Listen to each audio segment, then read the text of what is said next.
বন্ধুরা ভালো আছেন? আজকে একটা সবজি করব গরমের জন্য খুব হালকা করে। আমি এখনো গ্যাস জ্বালাইনি।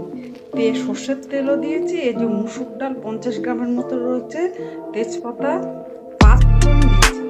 পাঁচ ফোড়ন, কাঁচা লঙ্কা, পেঁয়াজ পেঁয়াজ আধখানা দিয়েছি, আদা দিয়েছি 1 ইঞ্চি মতো, আর এই যে পাঁচ ফোড়ন, কাঁচা লঙ্কা, আদা, আধখানা পেঁয়াজ, পাঁচফোড়ন, কাঁচা লঙ্কা, নুন, হলুদ, জিরে, ধনে, তেজপাতা, মুসুর ডাল, তেল সমস্ত জল দিয়ে ফুটছে।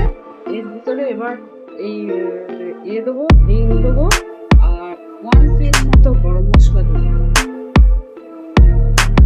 আর এই চারটা রসুন থেতো করে এটাও দিয়ে দেবো।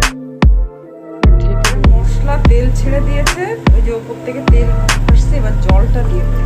এবার আমার গাছের খুব কচি সবে হয়েছে, কচি কচি কয়েকটা কারি পাতা দিলাম, গন্ধটা খুব সুন্দর হবে। এবার এইগুলো দিয়ে দেবো,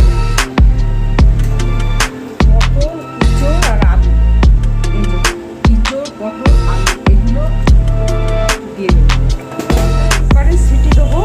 আমি অনেকটাই সবজি ছিল, সবজিগুলো ভাজতে গেলে কিন্তু অনেকই তেল লাগতো, গরমে তো একটু তেলটা চেক করছি, কিন্তু খেতে কিন্তু খারাপ হবে না।